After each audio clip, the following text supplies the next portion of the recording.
کہ بزرگوں نے ہمیشہ خدمت کی، عوام کی، خلق کی. ان کا تعلق سفیر کی حیثیت سے بھی رہا امور سلطنت میں، اور بادشاہ خود نیاز بندی کے لیے ان کے پاس آتے رہے. وہ خود کبھی بھی نہیں گئے نیاز بندی کے لیے. بادشاہ تو ان کے در پر آتے رہے، لیکن کبھی جو اللہ کے ولی جو ہے زیادہ تر خود کبھی بھی بادشاہ کی طرف نہیں گئے. اور بادشاہوں کی طرف سے جو بھی نظر نیاز آتی تھی خانقاہ کے لیے، وہ ہمیشہ مسکینوں کے لیے، یتیموں کے لیے، غریبوں کے لیے وقف ہوتی تھی. حضرت محبوب الہی کا بھی واقعہ بڑا مشہور ہے. آپ جب آپ کے وصال کے قریب کا وقت جب آپ ایک کیفیت میں آ گئے تو آپ نے کہا کہ جتنا غلہ ہے، جو کچھ ہے، وہ مسکینوں میں تقسیم کر دیا جائے. تو جو آپ کے خلفاء تھے انہوں نے کچھ دن کا راشن رکھ کے باقی سب تقسیم کر دیا. جب آپ نے پھر پوچھا تو کہا کہ حضور کچھ دن کا رکھا ہے. تو آپ جلال میں آ گئے. آپ نے کہا کہ کیوں رکھا؟ میں نہیں چاہتا کہ میں اپنے ذمے ایک دانے کا بھی حساب لے کے جاؤں. تو اللہ کے ولی تو ایسے تھے کہ وہ تمام چیزیں اللہ کی راہ میں وقف تھیں. ان کی اپنی ذاتی ملکیت میں انہوں نے کبھی کوئی ایسی چیز اپنے لیے رکھنا پسند نہیں کیا. ہمیشہ ہر چیز اللہ کے مخلوق کے لیے انہوں نے وقف کی، اور یہی خدمت تھی جو خانقاہوں سے ہوتی رہی. خانقاہ میں کوئی بھی آ جائے اس کے لیے خانقاہ کے در ہمیشہ کھلے ہی رہے. حضور میں آپ کی طرف آتا ہوں. ایک اہم واقعہ، کیونکہ ہم دہلی کی بات کر رہے ہیں، دہلی سلطنت کا ایک گڑھ بھی.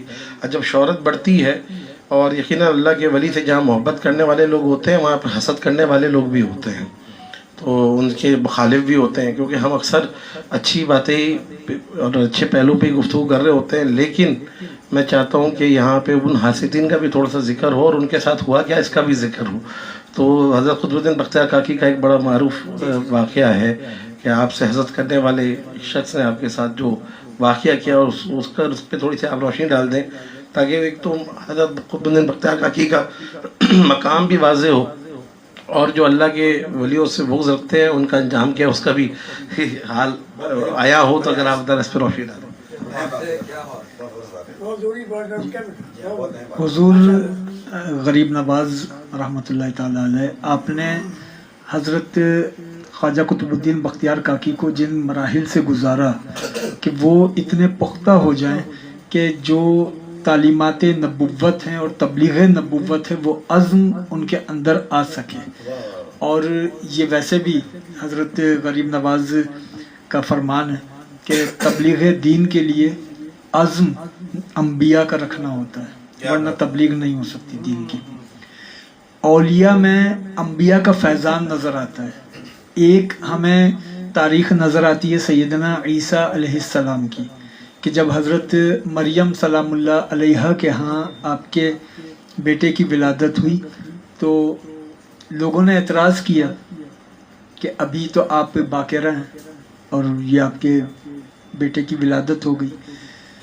وہ فیضان عیسیٰ علیہ السلام حضرت خواجہ قطب الدین بختیار کاکی رحمۃ اللہ تعالیٰ علیہ کی سیرت میں ہمیں یوں نظر آتا ہے کہ جب حاسدین نے، آپ کے مخالفین نے ایک سازش کے تحت ایک نومولود کی ولدیت آپ سے منسوب کر دی، اور خواجہ غریب نواز اس موقع پر دہلی میں آئے، اور اس وقت حضرت خواجہ غریب نواز نے وہ جو حضرت مریم نے جملہ کہا تھا نا کہ اس نومولود سے پوچھو، نومولود سے پوچھو، تو وہ فیضان مریم، فیضان عیسیٰ اب دہلی میں نظر آئے گا غریب نواز کے ہاں اور غریب نواز کے خلیفہ کے ہاں، کہ جہاں غریب نواز نے کہا کہ اس نومولود سے پوچھو.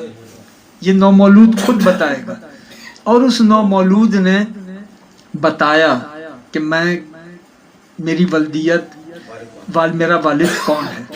اور یوں وہ جو سازش تھی، وہ جو ایک حسد کے نتیجے میں واقعہ گڑھا گیا تھا، اس کا خاتمہ ہوا، اور لوگوں پر یہ بھی بات واضح ہو گئی کہ یہ انبیاء کے وارث لوگ ہیں.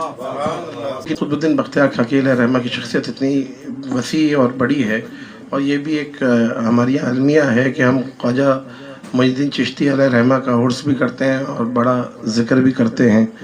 اس کے بعد بابا صاحب کا عرس ہمارے یہاں بڑی شان و شوکت سے منایا جاتا ہے. لیکن حقیقت ہے ان دونوں بزرگوں کے درمیان حضرت قطب الدین بختیار کاکی علیہ رحمہ کا ذکر فقط تذکرے کی حد تک رہ جاتا ہے. تو میں نے کوشش کی کہ تھوڑا سا ذکر زیادہ قطب الدین بختیار کاکی علیہ رحمہ کا ہو جائے، کیونکہ جو ان کی ذات اقدسہ ہے یقیناً اتنی بڑی ذات کے فیض یافتہ، پھر ان سے جو ایک ظہور آپ کہیں ان کے فیضان کا ظہور ہمارے سامنے زود الانبیاء حضرت بابا فرید کی شکل میں موجود ہے، تو یقیناً ان کی ذات اقدسہ خود ایک بہت بڑی ذات ہے، اور جو کہیں ہمارے یہاں تذکروں تک ہی رہ جاتی ہے. تو میں دعا کرتا ہوں اللہ تعالیٰ العزت بزرگوں کا فیضان اب پہ جاری ساری فرمائے. حضرت قطب الدین بختیار کاکی علیہ رحمہ کا وصال جو ہوا وہ بھی ایک بڑا انوکھا ایک واقعہ ہے. کا جو وصال ہے وہ محفل سیما میں ایک شعر جس کی نتیجے میں آپ پر ایک وجدانی کیفیت آئی. کشتگان خنجر تسلیم را ہر زمان از غائب جانے دیگر است.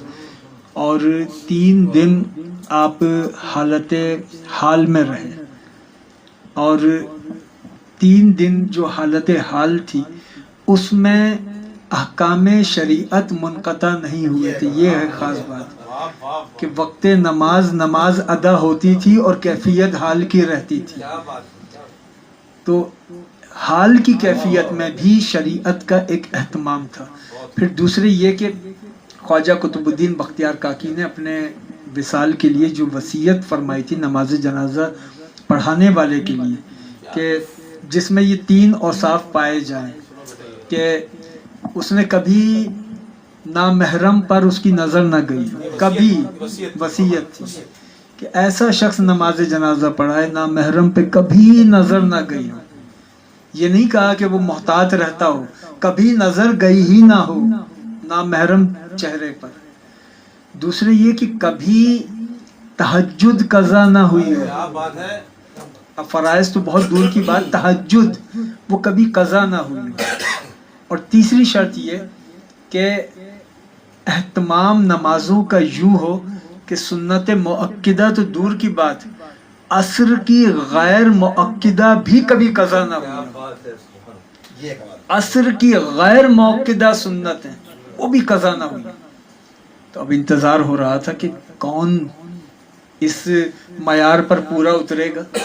اور پھر اس وقت کا بادشاہ جو آپ کا مرید بھی تھا سلطان التمش، وہ روتا ہوا آگے بڑھا، شمس الدین التمش جی، کہ حضور آپ دنیا سے جاتے جاتے میرا راز آشکار فرما گئے. اور سلطان التمش نے نماز جنازہ پڑھائی. یعنی آپ کے مرید ایسے تھے جو بادشاہ ہو کر بھی اتنے متقی تھے.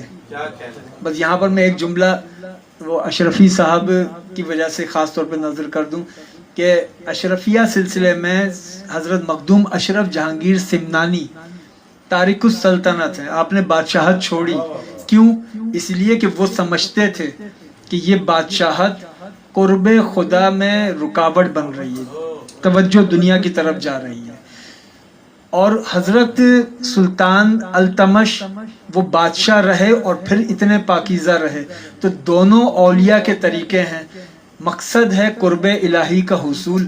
اگر کوئی بادشاہت کو اس راستے میں رکاوٹ سمجھتا ہے تو اس کو دور کر دیتا ہے، اور جو اس راستے میں قرب خدا پانا چاہے تو رکاوٹ بھی نہیں بنتی، پھر وہ بادشاہت میں ہی قرب خدا پا لیتا ہے.